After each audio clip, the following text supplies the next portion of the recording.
send this message of support and solidarity with all of you attending this important public gathering, calling for an end of the U.S. embargo of Cuba. As you all know, Cuba has been hit with a devastating challenge, the collapse of the national power grid that occurred on October 18th.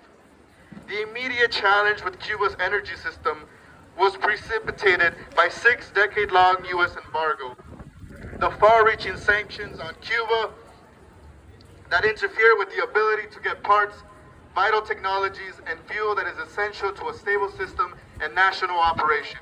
And the U.S. embargo has a much more insidious reach, making access to food, medicine, and goods needed for daily life next to impossible to obtain, making life for the Cuban population very difficult, leading to 10% of the population leaving the island in the last few years. Shame. Shame. As part of the building relations with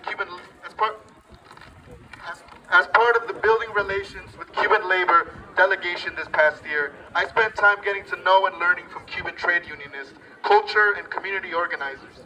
The Cuba-U.S. labor exchange was an important gesture of labor solidarity, which has deep roots in U.S. labor and trade unions. I urge others in labor to stand up with Cuban labor, extend our collective strength, and join to call President Biden to take Cuba off the state sponsor of terrorism list. I extend my support for the resolution that is being debated at the UN General Assembly today, calling for an end of the U.S. embargo. The Cuban people have suffered far too long. We need to end the embargo now.